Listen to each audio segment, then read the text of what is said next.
Hydraa commissioner ఏవి రంగనాథ్ కీలక వ్యాఖ్యలు చేశారు. రాజ్యాంగ స్ఫూర్తితోనే హైడ్రా పనిచేస్తోందని స్పష్టం చేశారు. రాజ్యాంగంలోని ఆర్టికల్ 21(48) స్ఫూర్తితో ప్రభుత్వ ఆస్తులు, చెరువులు, పార్కుల పరిరక్షణకు చర్యలు తీసుకుంటున్నామని తెలిపారు.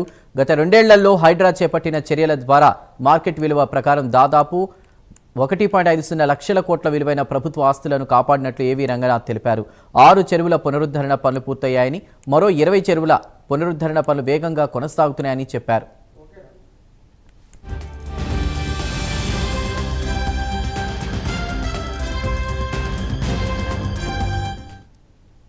బడా వ్యక్తులు ఆక్రమించిన చెరువులు, పార్కులు, వేల ఎకరాల ప్రభుత్వ భూములను గుర్తించి తిరిగి ప్రభుత్వానికి అప్పగించామని హైడ్రా కమిషనర్ తెలిపారు.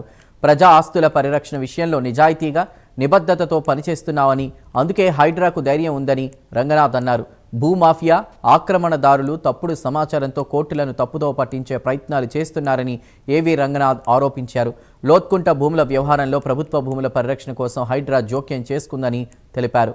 పర్యావరణ పరిరక్షణ, హెరిటేజ్ ప్రాంతాల రక్షణ కోసం కూడా హైడ్రా చర్యలు తీసుకుంటోందని రంగనాథ్ తెలిపారు. స్థానికులు, పర్యావరణవేత్తల ఫిర్యాదుల ఆధారంగా చర్యలు చేపట్టామని వెల్లడించారు.